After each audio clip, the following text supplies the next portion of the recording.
Many parents are concerned that their child might be falling behind. Others are just looking for ways to help their children thrive, not just in the classroom, but socially, and well into their future careers.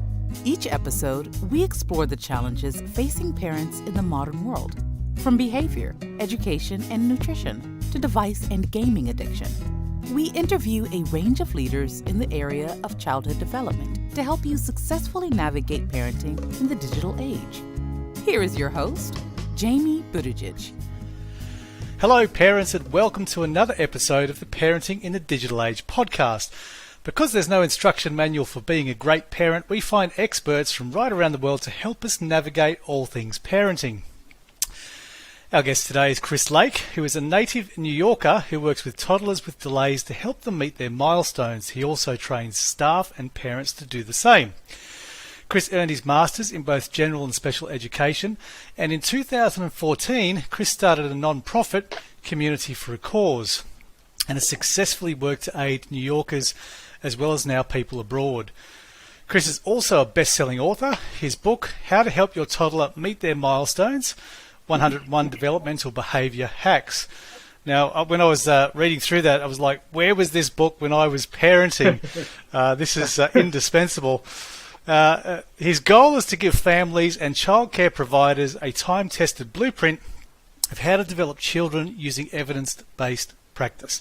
Now, before we get into a fascinating discussion on toddlers, welcome, Chris. Thank you for joining us. Please share with our listeners who you are and what you are passionate about. Jamie, thank you so much for that glowing introduction. I am so happy to be here joining you from across the world. I am passionate about people. I'm passionate about progress. I'm passionate about children reaching their potential, not being overlooked. I'm passionate about helping parents so that they have the bandwidth to do their job best. Because we all know as parents and grandparents and uncles and aunts and children that parents have their hands full, and there's not a lot that makes the job easier.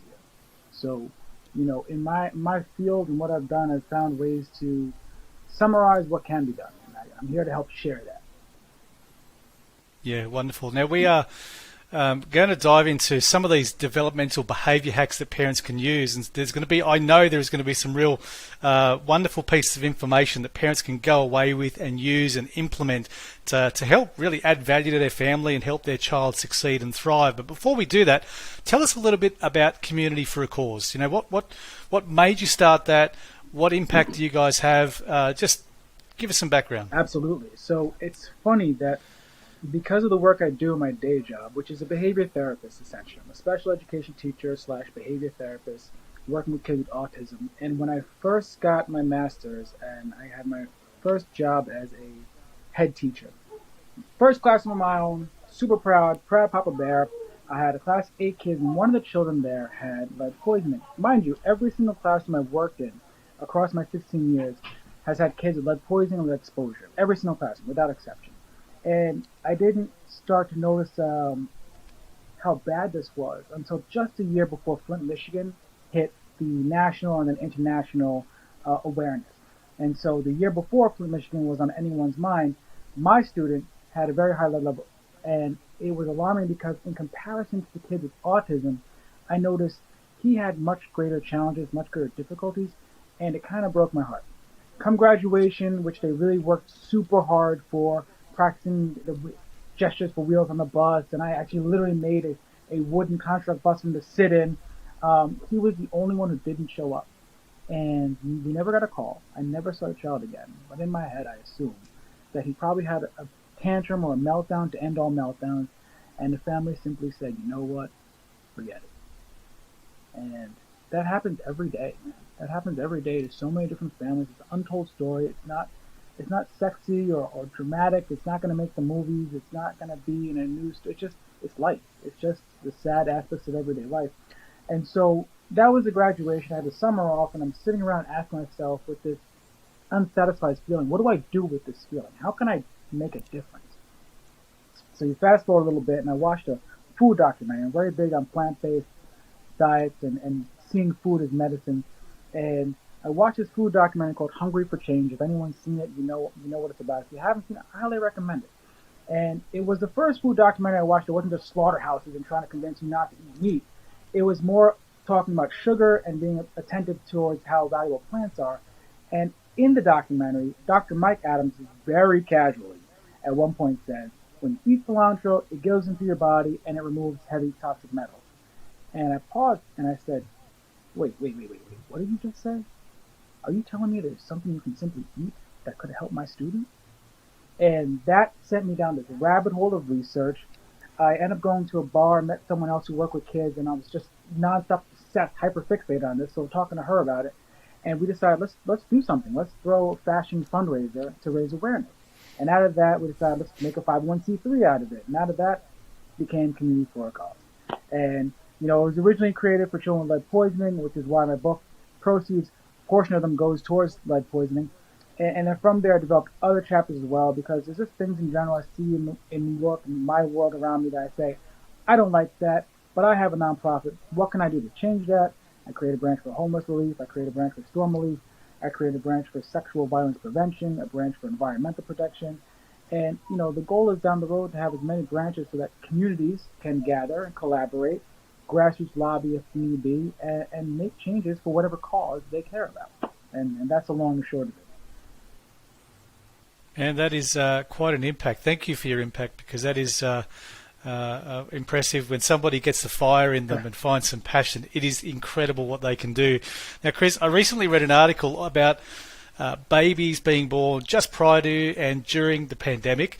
It talks about the impact of isolation on brain development, the impact of isolation on brain development, and the impact on behaviour. Mm-hmm. So, Chris, what can parents do to help their child properly socialise following the COVID lockdowns? Yeah, absolutely, great question. And I would say first and foremost, what all parents can do is be aware, right? You don't need to have all the answers, but it's important to be aware of your instincts. If you have a gut feeling like, ooh, is that normal? Should my kid be doing that?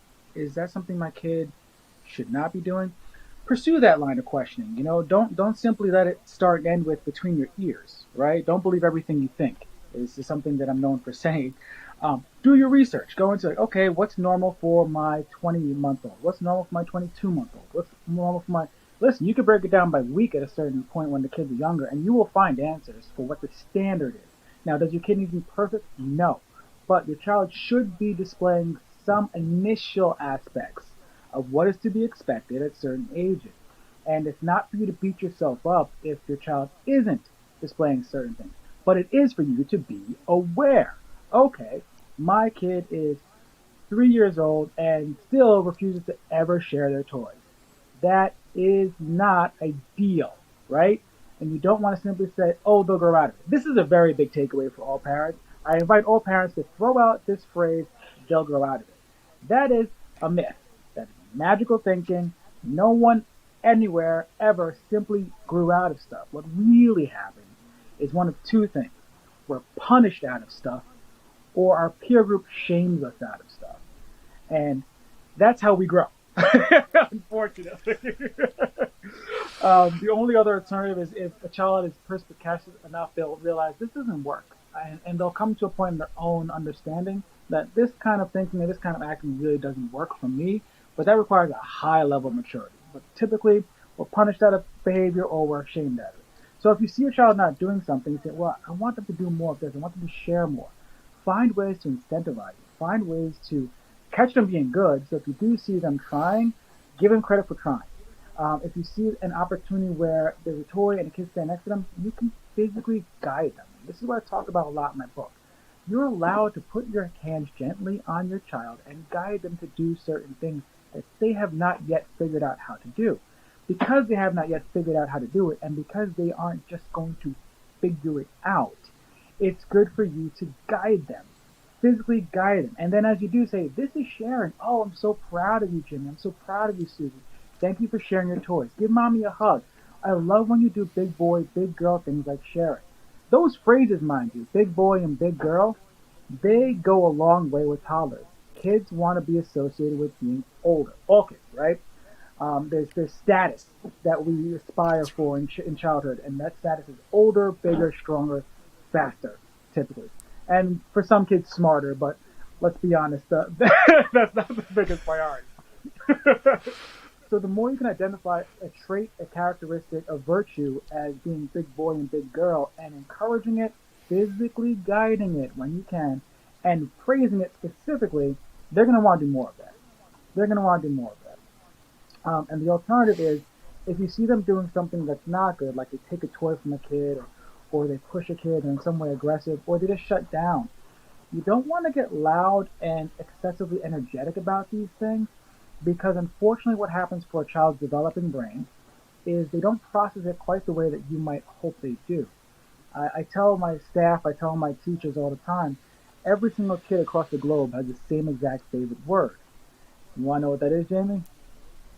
Tell me. Their name. It doesn't matter why they're hearing their name.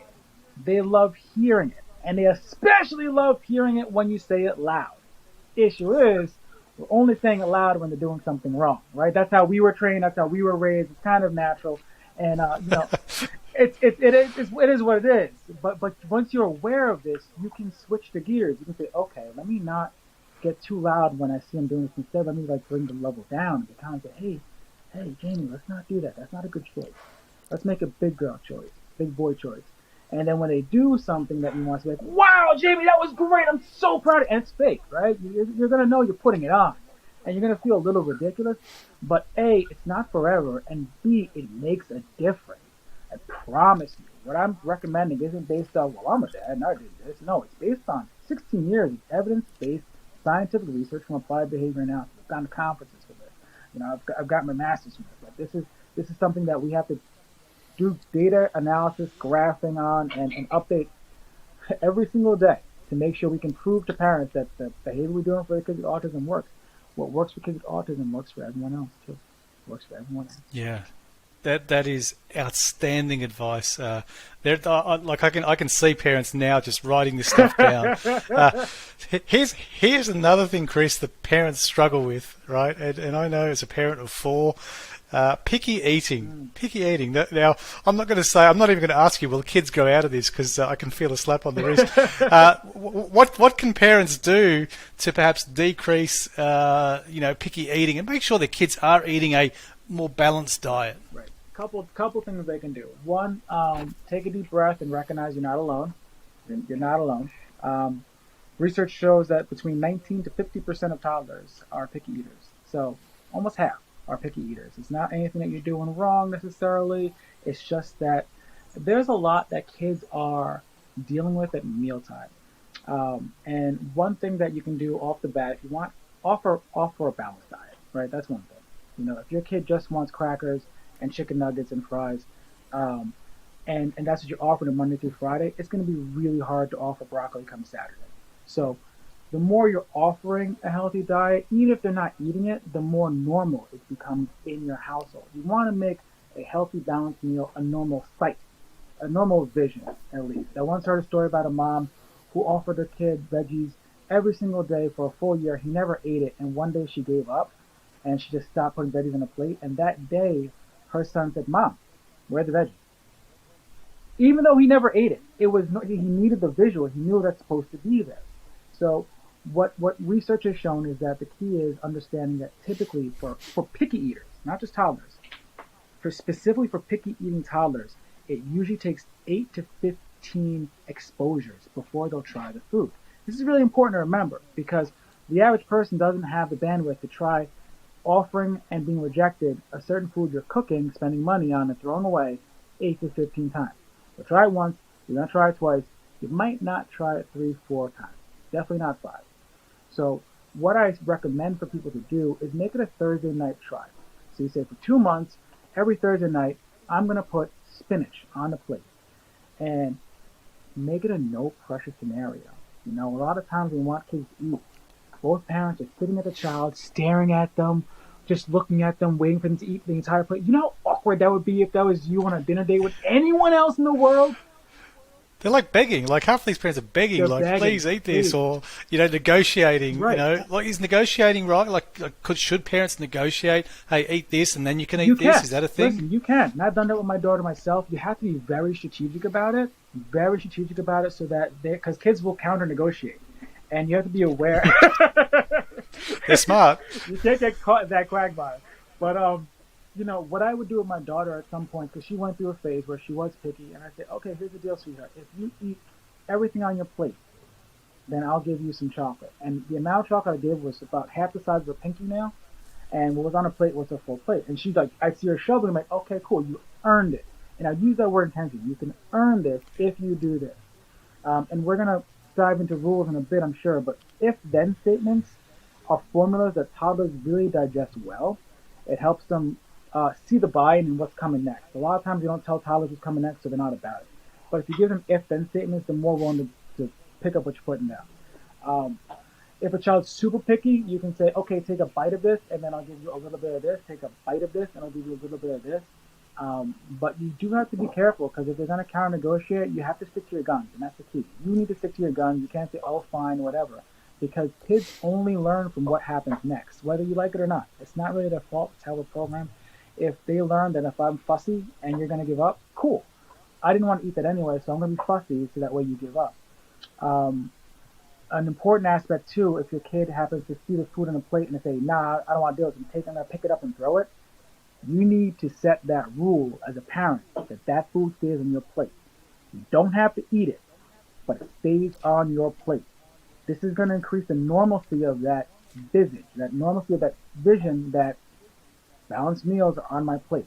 And after they see it 8 to 15 times, what will typically happen is a series of 8 steps. And I'll break it down very quickly. Please.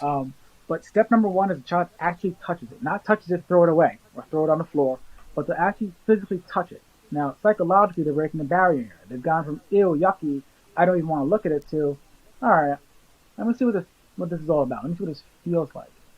Step 2, they might pick it up. Just pick it up. Again, they're not picking up to throw it on the ground, not picking up to they just pick it up, because again, they're engaging the food a different way. 3, they'll put it towards their mouth. Not going to touch their mouth, but they're actually like moving it towards their face. Again, this is a step. When you know the steps, you can start saying, okay, they're making progress. And it's important as parents to recognize a trend. Not just look for the kid to reach letter Z, but recognizing the kids at D, G, J, moving forward, and giving them credit for that. Next step, they're actually going to touch it to their lips. Almost kiss the food. And then they're going to put it back down. You're going to be really super annoyed because you're going to ask yourself, why can't you just eat it? But that's a big step. They're touching it to where they eat food. Then they're actually going to cross the teeth plane. Then they're going to touch their tongue. And this next step, the 7th step, which is the most frustrating for every parent, I understand, is they're actually going to chew it. They're going to put it in their mouth, taste it, chew it, and then spit it out. And you're going to be like, what? That's when you're going to lose it. You're going to have this big, explosive reaction. I'm going to invite you all to suppress it, sit there and recognize, I said this is exactly what's going to happen. And you're going to say this. You're going to say, good job tasting the food. Very good job putting it in your mouth. Give them credit. Make them feel good. Praise them for their behavior. What you praise, you will see more of. Okay? Now, after you do this, the next step is they'll actually put it in their mouth and they'll swallow it.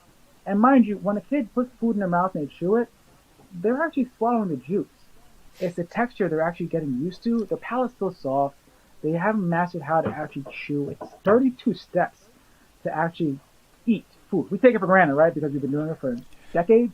But there's up-down movement, there's rotational movement of the jaw, there's the tongue moving and pushing it down, swallowing reflex, all that jazz isn't automatic. The kid has to learn how to process that. So when they do chew something like fruit, for example, and then they spit it out, they didn't spit all of it out. They swallow the juices, and that's the plus. They're moving in the right direction. So give them credit. So those are the 8 steps, which you can find on my website, 101behaviorhacks.com. I have free downloadable picky eating guide, an 8-step guide for parents to make things a little easier. It's also in the book. The other thing to realize is try to offer food where you can hide balanced meals. Sauce is a great way to hide. Spinach does not affect flavor in the slightest. When you chop it up, put it in some tomato sauce. Chop it up, put it in a smoothie. You can put spinach in any smoothie, and they're not going to taste it. They don't mind. Banana, honey, almond milk smoothie with some spinach. Your kids are going to love it. They're just tasting the banana and the honey and the peanut butter. But as long as they're not allergies, obviously. But find ways to hide it. If they like eggs, make an omelet. If they like rice, make stir fry. Be creative. And season your food, please. Don't say you have to eat steamed bland broccoli to prove that I'm a golden parent. No one likes eating plain steamed broccoli. Don't give food you wouldn't eat. And also, it helps to try to eat with your kids. If you make a family meal, a family pot, and so you're eating, mom's eating, the siblings are eating, and the baby's eating, it's more natural and it's more comfortable. That pressure cooker situation with your kids, where everyone's staring at them, waiting for them to eat every bite, it's just uncomfortable, and they feel it. You would too. The less pressure you have, the better. My wife and I learned, it took a while for us to figure it out. Once we took our eyes off our daughter and just ate our family meal and just had a conversation about not her, she started picking up her spoon and eating. The pressure was off. So, you know, oldest concepts are in my book. And you can also email. My email is on my site. I invite people to reach out. I want parents to be confident. I want parents to have the proper tools to engage. So reach out, folks. It's fine. We get through this together. Fantastic. That is very generous.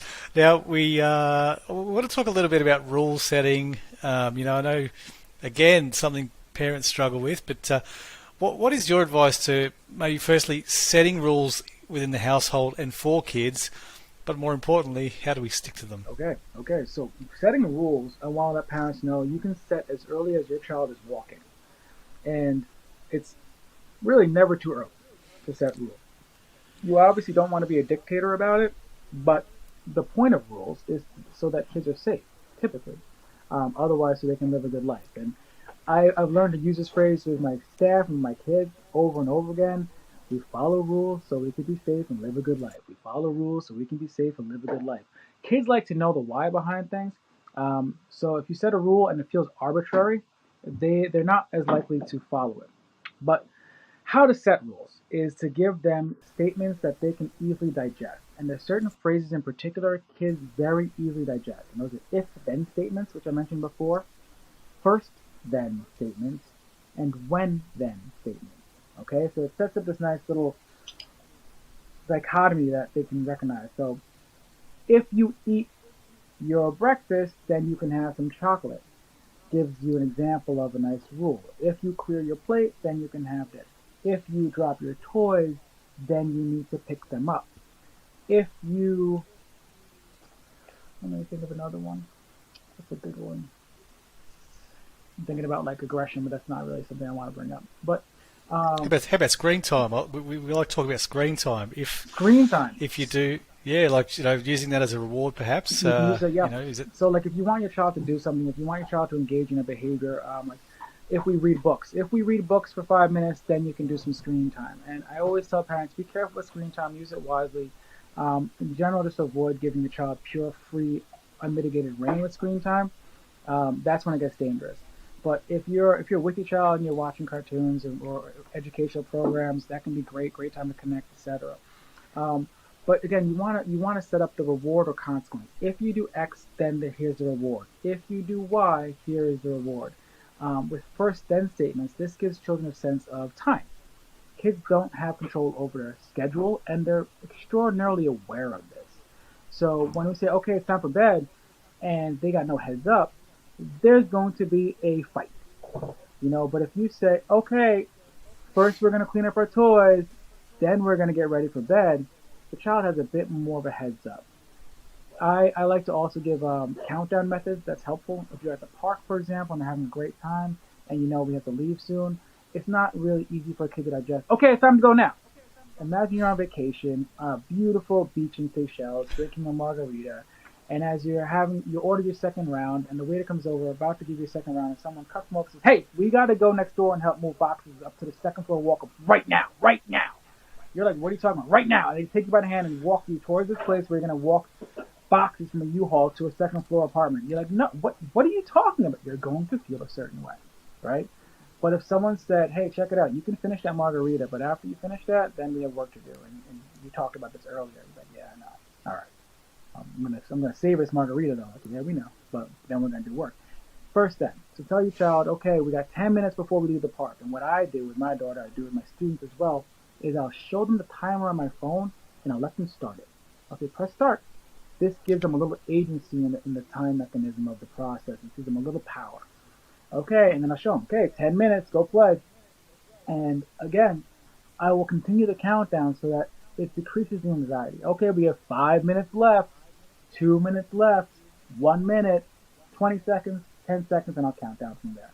And I've done this with my daughter since she was very young. And I would say 9 out of 10 times when I say, okay, it's time to go, she's like, okay. She was very okay with it. I've done this with students as well. It's a game changer. Now, I'm going to give the disclaimer, this is not a silver bullet, and it won't necessarily make sure that there's zero tantrums whatsoever, but it does help. It will mitigate the child's anxiety, so the heat of the response will be lower. So again, if-then statements, first-then statements, when-then statements, and using countdowns are really great ways to set rules. You can use certain milestones to introduce new rules and be like, ooh, I didn't even think about setting rules in my household. And that's okay, because no one tells us what to do as parents, right? We're all just figuring this out. Birthdays are fantastic times to introduce new rules. Okay, you're 5, which means you're a big boy and you have to make your bed when you wake up in the morning. Okay, you're 6 and you're fill in the blank, whatever you want. Sit down with your partner, sit down with yourself, and just make a list tonight. Today, whenever you're hearing this, about what rules would I like my child to actually follow? What rules would I like my child to follow? You can set them. You're the parent. You are the authority. You're the head of the household, right? So you get to run that domain. And again, keep it reasonable. You don't need your child to be cleaning the gutters, but if you want them to clean their room, that's cool. If you want them to bring their dishes to the sink, that makes sense. If you want them to help fold their laundry, whatever things you can give them a little bit of responsibility, accountability, that's the key, because we're grown people, right? They're kids, yes, but they're going to be adults, and our job is to raise functioning humans. And you don't raise the adult once they're 17, 18, 19. It starts right now. Yeah, you're right. And when they get out into the real world, there are boundaries, there are rules, there are responsibilities, and it's kind of like prolonging or delaying the inevitable. I think get into it nice and early. And how about things like charts and reward charts? What's your view on all that sort of stuff? I love that, and kids love that too. Sticker charts, kids are a huge fan of. For the life of me, I couldn't tell you why kids love stickers, but they do. Find whatever works for your child, right? Every child has their own preferences, if they like stickers, if it's screen time, if it's a promise of what's going to happen on the weekend. Let that be the use. You can also extend things too. So if you don't want your kid using too much screen time, you can say, okay, after you've earned 5 stars from doing 5 different things around the house, then you can have 10 minutes of screen time, 20 minutes of screen time, or you can play with X, Y, and Z apps. You can make it so that if you gain 20 stars throughout the week for any of these 4 chores, then this weekend you get to pick what we have for dessert. Then this weekend you get to pick what our activity is. Then this weekend you get to pick what we're going to watch when we have family evening, movie-thon, whatever your house fun is, whatever your house schedule is, make it so it matches with your core values and your household. But give them the opportunity to earn things. The earlier you teach a child that life is based on earning and is an exchange system, the more successful they'll be, the more well-behaved they'll be for you, and stress that as well as you can. Another fun hack you can use when it comes to rules of a child misbehaving is pinning their last name on them. I found this has been an odd but fun trick. So if a child is acting in a way that you don't like, you can kind of cut through and say, hey, like my last name is Lake, for example, okay? So if my daughter's acting something, even though she's 2, I'll say, like, hey, you're a Lake, and lakes don't act like this. And if you do this early, you have in their head for the rest of their lives certain character sets that they will follow and identify with. And it's a fun hack that you can play with. If it works for you, great. If it doesn't, stick with the if, then, first, then, when, then, count, then, and chart. I love that. No, I love that, Chris, because it builds a standard, a sense of pride in about how you behave, how you act, how you carry yourself. I think that's a marvelous suggestion. So let's go back for a second on sticking to it. So now we know how to set some rules, some boundaries, some excitement around the activity, the if-then, love the if-then, if-when statements. As parents, we sort of, we'll call our kid and say, hey, it's time for bed. We've given the notice, and then they give us those eyes, and then we, melt a little bit, and then we get a little bit soft. How do we avoid that? Is there a hack for that? Like, is it just, Jamie, you have to be more self-disciplined, or is there something that I can tell myself? I don't know. How do we stick to them? Is there a way? It's not pretty. I'll be honest with you. It's not pretty. You use the word discipline. I 100% agree with that. Um, there's a discipline to parenting. There really is. And the more disciplined you are as a parent, the greater the rewards. Unfortunately, like with any discipline, it's work and there's labor, and you have to get through it to get to it. It's like if you're a bodybuilder, for example, there's no shortcuts, but even those hurt. But you do the work, right? You do the work and then you get the results. And it's not like you work out for 4 weeks and all of a sudden you have a fantastic body. No, you work out for 40 weeks and you have a fantastic body. When it comes down to when a kid gives you those eyes, you have to really be aware that what behavior they give you equals in their head. I'm sorry, let me rephrase. Whatever behavior is maintained persists. So whatever a child finds useful, they will continue to do. As long as the child finds it useful, they will continue to do it. So if a child gives you that classic, those Puss in Boots eyes where it gets really big in water and you feel your heart just melt, it's your job to say, we talked about this, these are the rules, this is the routine. I use that word every single day, not just at work but at home. You know the rules, you know the routine, this is what time it is. You know the rules, you know the routine, this is what time it is. And I tell parents the same thing my mom used to say. Kids cry. When you stick to your guns, expect that your child will fight. And that's natural. That's just part of being human. We don't like being told what to do. We don't like someone saying, you don't have a choice right now as to what's going to happen next. You need to kind of expect that even though they're going to cry, that their love isn't lost, that you're actually being a good parent. That's the work of being a good parent. And that they're going to get over it pretty quick. I'll give you a perfect example.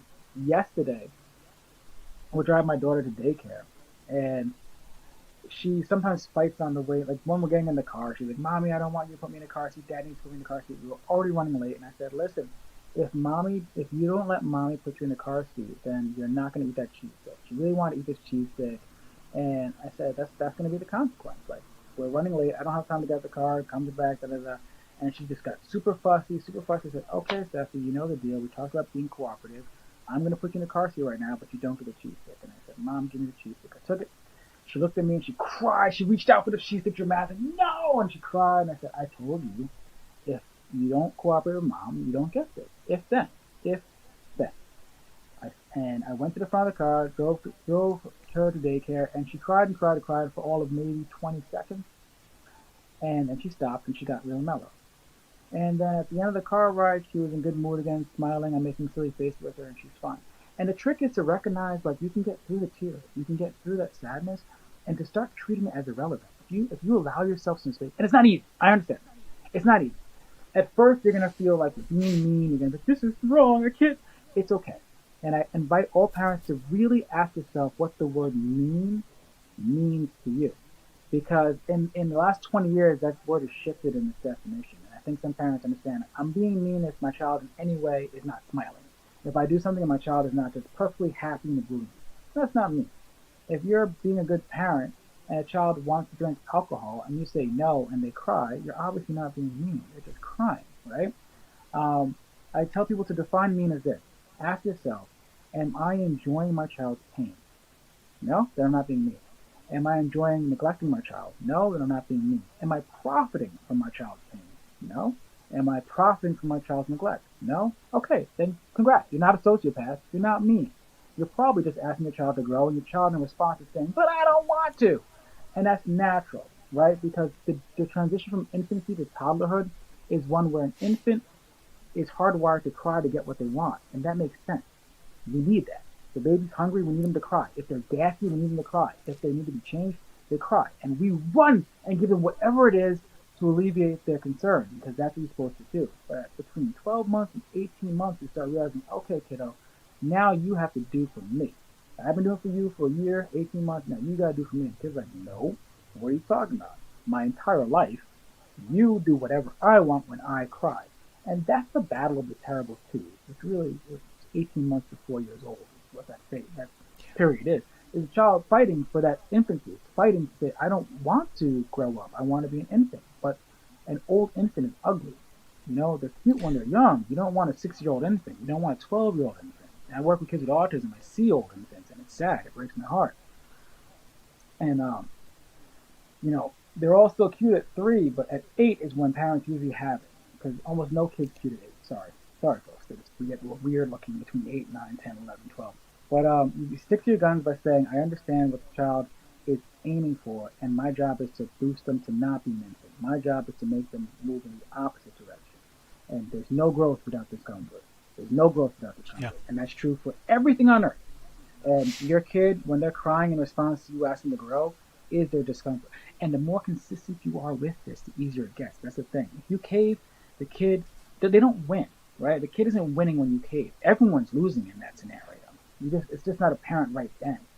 If you cave, the kid simply learns, that worked, do it again. That worked, do it again. That worked. If you're at the grocery store and they scream and you give them chocolate, the kid learns, that worked, let me do it again. Your job is to say, no. I need them to know the world will not accept this. This is not safe for them when they're 6, 12, 18, 24. How will this develop when they're older? I always look at my kids that I'm working with and ask myself, how does this behavior look in this kid when they're 17? I always ask myself, what's the version of this at 17?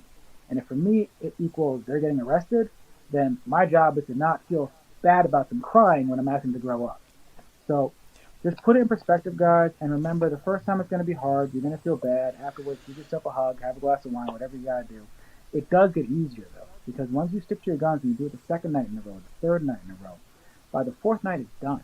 And that's the thing. If you just deal with that discomfort up front, you won't have to deal with it for months or years. You can extinguish so many challenging behaviors in a week if you're just willing to accept the fact your kid's gonna cry on you and they're gonna make a mess and snot out their face and make you think you're the worst person in the world because you said, no, but really, it's time to go to bed. No, but really, it's bath time. No, but really, you need to brush your teeth. And I'm going to now physically help you do this. And that's the other thing, okay? When your child is refusing and they're digging their heels in, the good news is, for almost every parent who's listening, I imagine you're bigger than your child. Pick them up. You're allowed to. That's not mean. You're allowed to. You're allowed to physically guide your child to do things. It's what humans have done forever. Yeah, absolutely. That's so important. I'll tell you, it's an interesting segue onto tantrums. I want to talk about this for a minute. When my son, who's now 18, congratulations, he made it that far.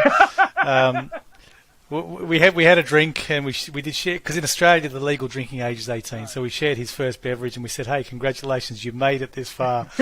And he had a meltdown in a supermarket when he was about 3, and it was a really, really big meltdown. And it did a couple of things for me. One, it caused me to look at myself and say, what am I doing as a parent? Because I blame myself. And I think that's right. Largely the behaviour that exists in our children is a reflection of how we've guided them, how we've helped them, and how the boundaries we've set. And I changed a lot of things at that age, or that turning point. And I'm proud to say he never did it again. Beautiful. Ever. Beautiful. And it was, and you said a lot of things. There's a lot to break down in what you just said there, Chris, but one of the important things that stands out to me is that discipline, that execution, and not, because sometimes I get it, at 4 p.m, you've had all day, it's sometimes just easier to give in because you're tired, right? So I get all that stuff. But, inevitably at some point, as a parent, we're going to experience tantrums, and, we've all gone through this at some point. What can we do to decrease that? Mm-hmm. Is there a way to decrease the tantrums? So in the moment, right? For the very first thing, I tell every parent, every staff member I work with, the same thing. Take a deep breath. The most important thing in a scenario when your kid is losing their cool is that you keep yours. Take a deep breath, and I really mean that. Take a deep breath, bring your energy down. I've worked with some very, very aggressive kids in my time, and I've learned across all of them that if I'm upset, it doesn't help. It doesn't help. The next thing you want to do is wait, because when a kid is really tantruming and they're screaming and their face is red, and what's happening neurologically, their amygdala and hypothalamus have taken over, and those control your hormones, your body temperature, and your emotions. So in that moment, the child literally is out of control. So if you're yelling at that kid, calm down, relax, they're not processing. Plus, mind you, no one in the history of anyone has ever calmed down or relaxed when someone yells at them, calm down or relax. There's some reason we persist to do this. I get all this shit. But wait, breathe, get close, get to his eye level, right? Kneel down, sit down if you need to, be as still as you can, look at them, have a very plain, if not pleasant face, and just breathe. And look them in the eyes because they've never experienced this response to that emotion before. And so it's going to make their brain say, huh, what are they doing? All right? When they do finally take a breath and they're able to either say something that's not at high screaming pitch level or receive you, let them know the rules. Say, okay, so we don't cry to get what we want. I tell my daughter that almost every day, and when I do, she'll pause, and that's when she says, please, and I say, yes, oh, that's much better. But that's the number one thing to establish. We don't cry to get what we want because, again, whatever behavior is successful will continue. So if they've learned that screaming and stomping on the floor, banging my head, or anything else will immediately get me chocolate, an iPhone, a tablet, etc., they will do that every day that they can. It works. Other thing you want to do is, again, very calmly explain the rules. I'm like, this is not behavior that we do. We are in the store. I understand that you want this and that you're not happy. However, this is not how you behave. You do not cry. You do not scream. You do not act this way to get things you want. Be super hyper logical. Super logical. You let them know next time when we come, if you ask me nicely, we can get it. But today we do not. The important thing is to not give them whatever it is that they wanted. No matter what happens after. Even if they calm down immediately, you can be like, I'm very proud of you for calming down. But we're going to go home now, and at home you can have X, Y, or Z. We're not getting that toy, that chocolate, whatever it may be, because that's not how we behave. And because you behave in a way that is not appropriate, especially for a lake, especially for insert last name here, we need to go home. And if that means you have to drop your shopping items and leave them at the register, go. You can pick the child up and say, I'm going to give you a hug. I love you. I like using the phrase of my daughter when she's feeling kind of tense. I love you no matter what. I want my child to know. Just no matter your behavior is not dependent on me loving you, but rules still have consequences regardless. And it's important for a child to know that there are consequences. And you can have the child earn something else at home that they really like, but it's really important that you say this is not available to you today because of how you act. Let them associate this behavior. It means I don't get things I want.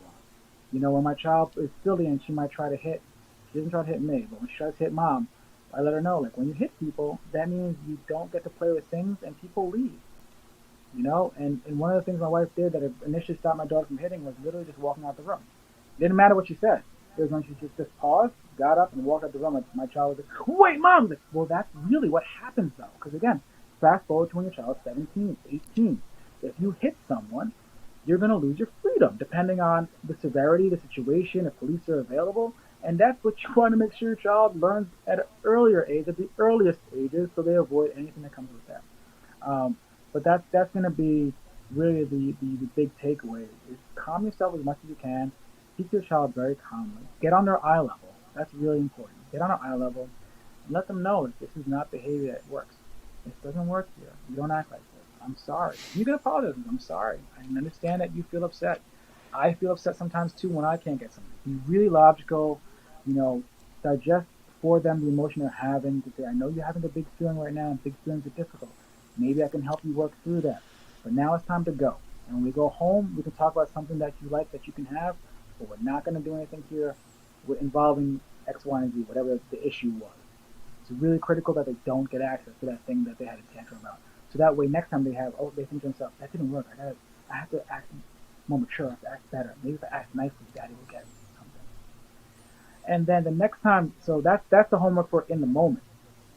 For future reference, if it's a store, whatever scenario the child gets triggered at, right? If it's just a supermarket in general, when they have a child eye-level candy waiting as these landmines for parents across the world, what you can do is warn them on the way in, like, sweetie, just remember, we talked about this last time. We don't try to get what you want. So if there's something that you really want, please ask me nicely. And if you ask me nicely, then Daddy will buy it for you. But you have to ask me nicely. You have to use your manners. And that changes the whole game for them. And then get it for them. Say, very good. Good job. Here you go. Yeah. Yeah, and the other part of that, coming back to your conversation around earning it, hey, we're going into the centre. You haven't earned it this week because you didn't make your bed.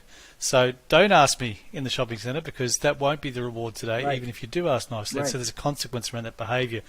And it sets us up as parents for more success, and it certainly sets our children up, to really understand the laws of the world. And I've got a 15-year-old daughter, and just reflecting on what you were saying there with your young daughter, I'm having the same conversations at 16, 15, where she wanted to go out, and I said no, and she started getting argumentative, and I simply turned to her and in a calm voice, and I said, this behaviour is not going to get you what you want, so come to me with a different argument or a different logic. And I turned and walked away. 2 hours later, she comes out and goes, Dad, well, here's what I'm going to do for you. I'm going to do this, and this, and and so it's the same tools, even at 15 years of age. Exactly. Right. Exactly. And I mean, I could have gotten down to that level and gotten in the mud and gotten all argumentative, but I want to teach her in the same teach her the same lesson, because when you're in the workforce or when you are married and in a relationship, these behaviours aren't acceptable, right. and they're not conducive to healthy relationships. So that's wonderful. You said something interesting too there, Chris, about when they're in that moment having a tantrum. It's like that break state, looking at them, being calm, doing the exact opposite to what they would expect almost. And I'm not sure if this is good parenting or not, so don't judge me here. But I think when my daughter was about that 3 years of age, she had a meltdown. I grabbed a glass of water and just threw it at her face. And I'm not recommending this to anyone, but what she did, she took a big breath, and she was just so shocked she stopped, and I was able to have a conversation. Not great parenting, maybe, but effective. It was the opposite. It was effective at the time. So this is why I interview guests from around the world, and I am not being interviewed here, Chris. I'm trying to learn. Okay.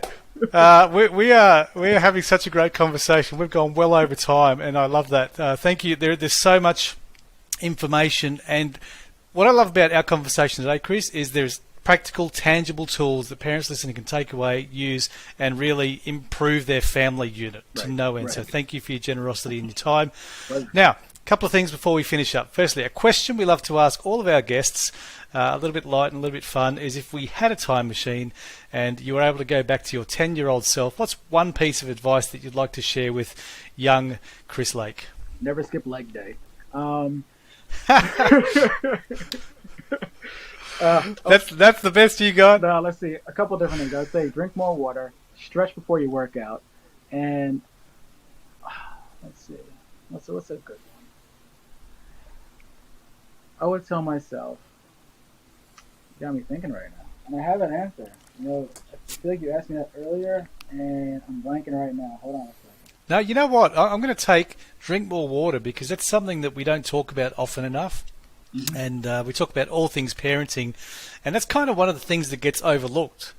Just for pure health and brain development and bodily function and quality of life. Drink more water. That's a great one. It's important. It's definitely important. I know what I would tell myself. I would say read a book every month on something I'm curious about. Read a book every month, because while school, encourages us / requires us to read books, I think a lot of kids get turned off because if the book isn't something that they're at all interested in, they say, well, I don't like this, I don't want to read. But there were so many things as a child I was interested in, and I would have loved to go back in time and say, hey, you love neuroanatomy, for example.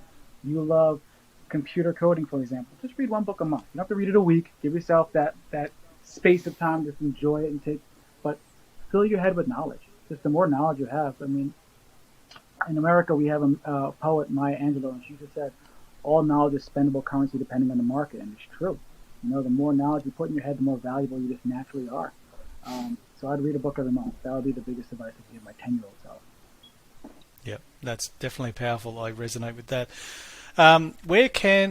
Maybe tell us a little bit about the book first, and then tell us where listeners can find you online. How can they reach out? Websites. So just give us a bit of an overview of the book in your words. All right. So Help Your Toddler Meet Their Milestones, 101 Behavior Hacks is basically a guide for parents to know exactly specifically what to do and what to say across a variety of dimensions to help your child develop in the face of challenging behavior, but also if you want to increase your child's speech, if you want to increase your child's ability to socialize, if you want to increase their manners. There's certain key phrases and formulas that I've found across working with hundreds of kids for the last 16 years that just simply work.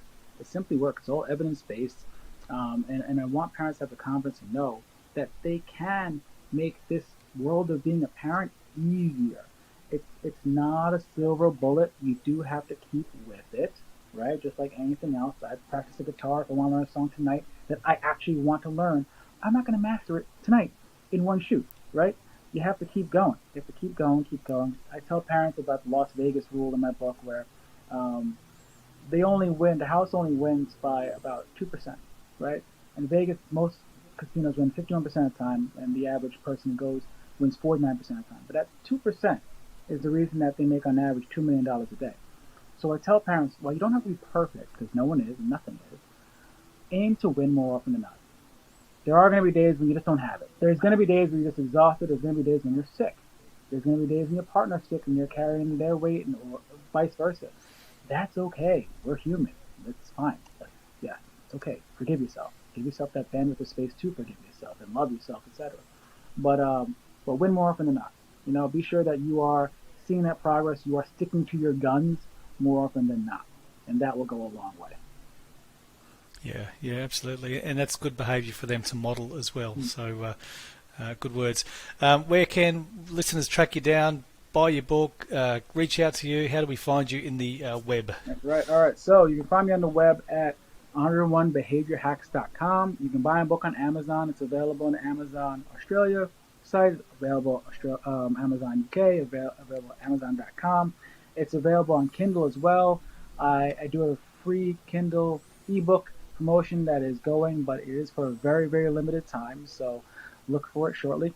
And otherwise, you can find me on IG, Chris Lake. You can find my charity, Community for a Cause, on IG as well. You can find me at Twitter, C. Nigel Lake, and you can find me on Twitter, Community for a Cause as well. Look me up, hit me up, ask me questions.